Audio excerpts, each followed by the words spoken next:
to see you. Thanks, Dave. I've always wanted to do that. Now I've done it. I don't ever want to do it again. It hurts my ears. Hi. How are you? All right. Good morning. Glad you're here. I hope that you got to know somebody that maybe you didn't get to know before. You did? I'm excited for you, Dustin. That's awesome. Every Friday morning, we're going to begin taking the first 5 minutes from 7 o'clock to 7:05 to let you sit down across from someone that you have not sat down before and get to know them. We're going to do 5 minutes. Derek, your order's ready. And we'll do that every Friday morning.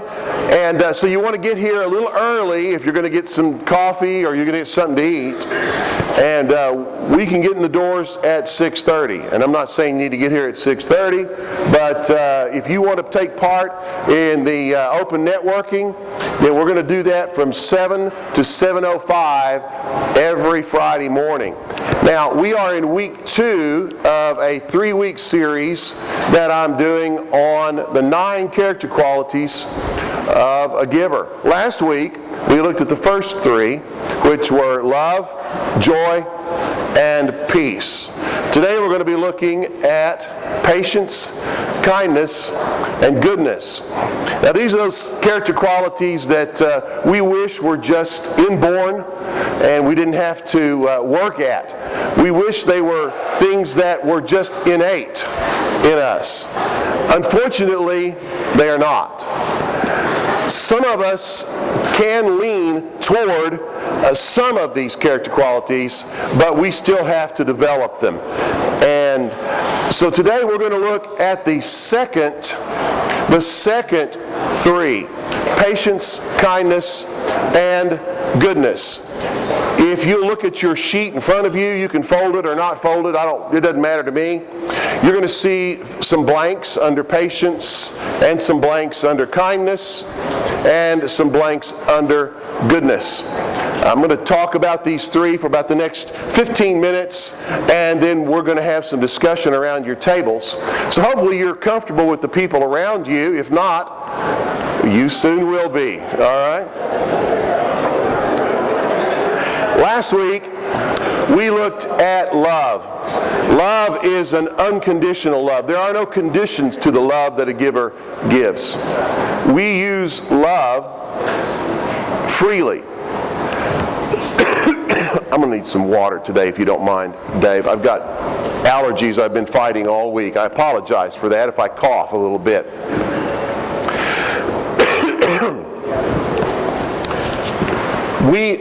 We love freely. We love open-handedly. There are no conditions to our love. We just simply love. We love without expecting. We love in anticipation that what we need will come to us because true abundance is going to bring it to us. Because by loving the way we do, freely, openly, without attachment, we are loving the way that God loves, and He's going to take care of that. We also looked last week at joy. Joy is not the frivolous, weird, happy, joy. It is gratitude in the midst of difficult situations. It's gratitude even in the midst of good situations. It is rejoicing in whatever condition you find yourself. That's true joy. Peace, we looked at last week, is literally the bringing back together of things that once were together but have been separated. As givers, we constantly look to align ourselves with other people who are also givers that enhance and expand our abilities to give and to serve others. That's who we look to align ourselves with. And regardless of how closely aligned we are, there are times that alignment comes apart. Now, I've been married to my wife for 13 years, and I love her with all my heart. But there are times that alignment unravels a bit. Can I get a witness? All right? Peace brings back together those things that were aligned back into proper alignment. That's literally what the word peace means. Peace does not mean, peace, bro. Peace does not mean there's no waves on the ship coming and making your boat rock. Peace means bringing things back into proper alignment. So we looked at love, joy, and peace. Today we're going to look at patience. Patience is one of those things that I would encourage you never to pray for specifically.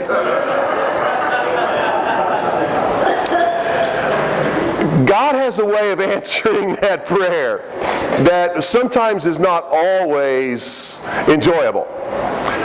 So how in the world do we look at patience? Well, let's break it down. Patience is not simply the ability to wait, but it is more about the way you live life while waiting. It's not so much just simply waiting, it's how you choose to live while you're waiting. At the time you are applying patience to your circumstances, the experience may taste bitter. You ever had anything bitter? Have you ever bitten into an unripened persimmon? Ooh, I have. Not good.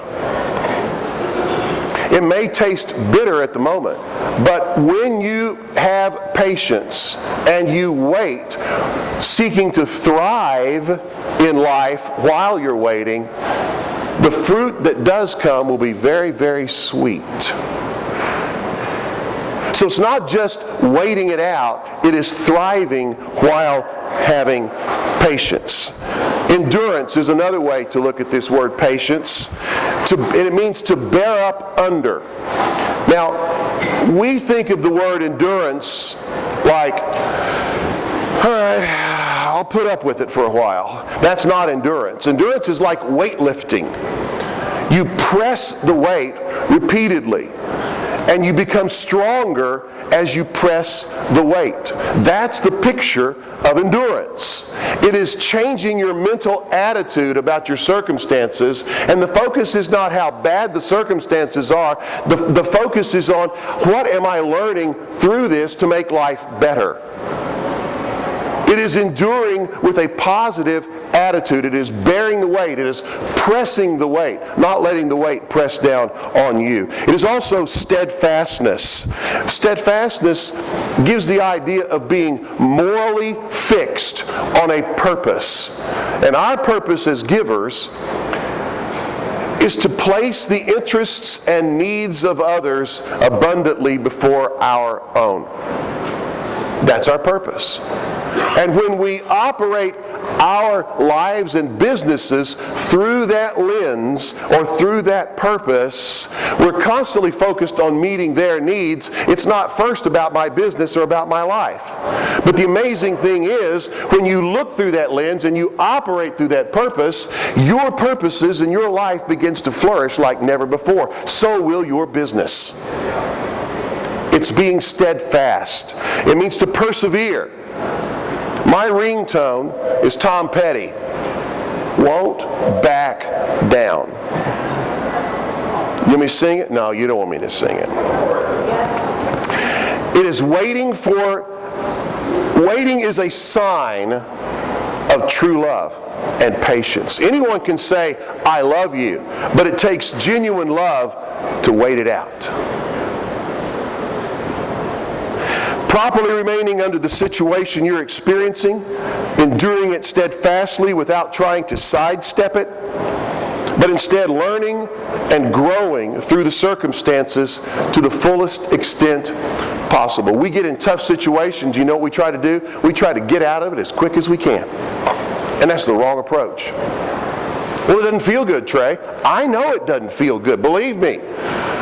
But the worst thing you can do is try to sidestep a circumstance when you need to remain in it and grow. Look at the adversity that you're facing right now and change your attitude about it. It's not something to avoid, it's something to embrace. The giver knows what it means to be always hooked in to life this way.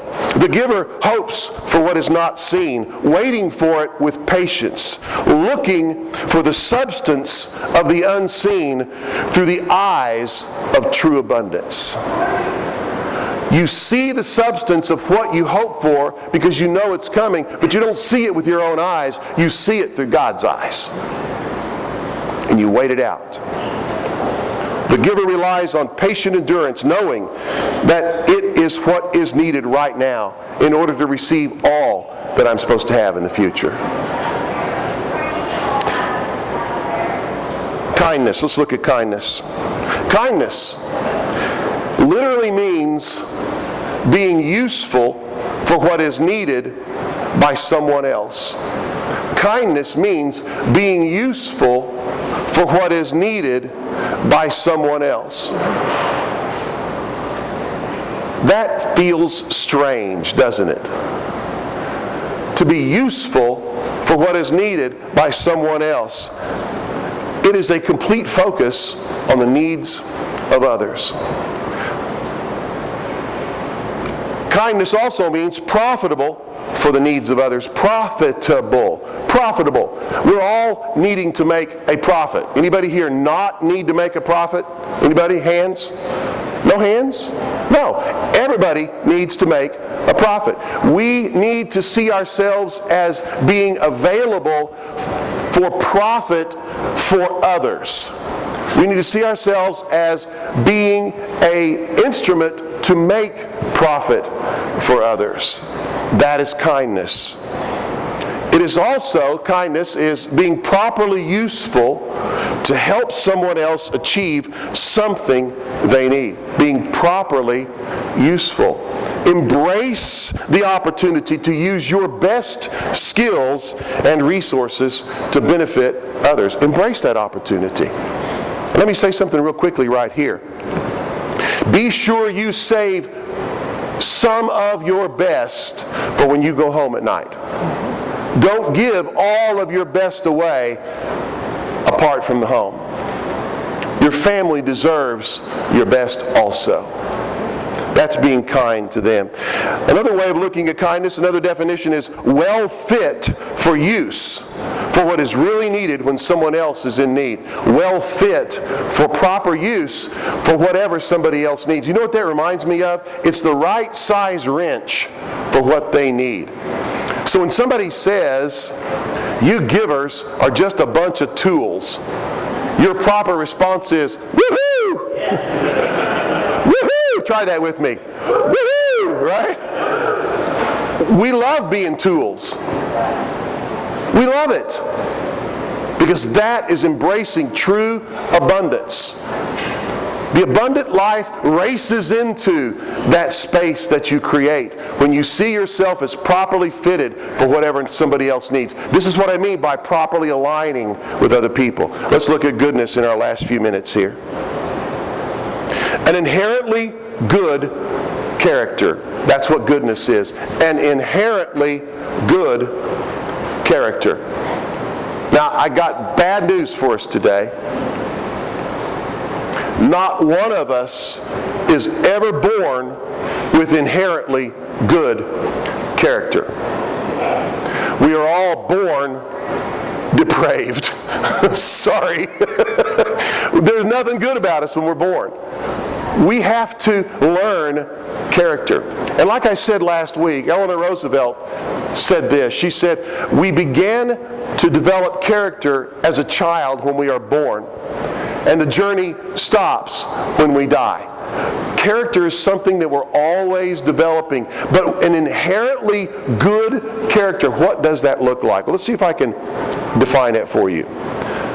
This is authentically good character that shows up just naturally as a part of who you have developed yourself into. It's a result of the choices that you make. It's largely a result of the choices you make with the people that you hang out with. It's largely a result, it shows up of the choices you make, of the books that you read, of the movies that you see, of the music you listen to, of the conversations that you choose to have. We all are in those situations where we know that the better path is over here. But when nobody's looking, or when the certain people are around, hey, we'll take a hard left and dive in. We know we can come back out later.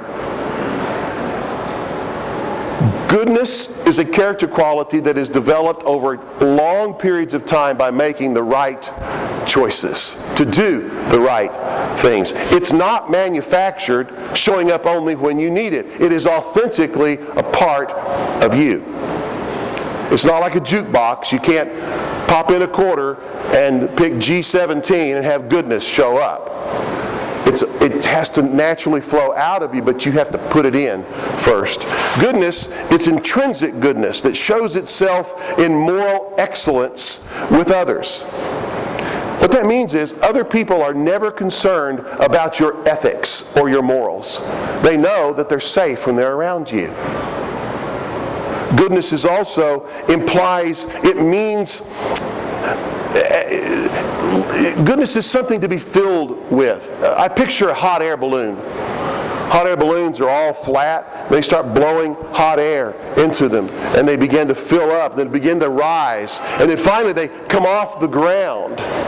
That's goodness. It's being filled with goodness. And you can fill your life with goodness, but you have to put good things in to be filled with goodness. It also means consistent goodness in everything. It's just like you slice, no matter how you slice it, it's good. One of my favorite things is hot peach pie with vanilla ice cream. Okay? There ain't nothing bad about that. It's good all the way through. I don't care where you put your spoon in, you dip it up, it's good. And that's what we want in our character. So no matter where people sample our lives, it's good.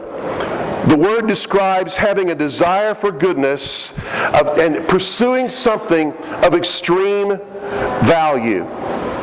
When we finally understand the value of placing the needs and interests of others first, nothing will keep you from doing it. Did you hear that? When you finally understand the real value of placing the interests of others first, nothing will keep you from doing that. And when you finally understand the surpassing value of truly knowing and being connected to true abundance, nothing will ever stop you from pursuing to get to know God. Patience, kindness, goodness. We started with love, joy, and peace. Today, patience, kindness, and goodness. I hope you've written some notes down, because Dave is going to come up and lead us in some discussion on how we can apply this to our lives. Dave?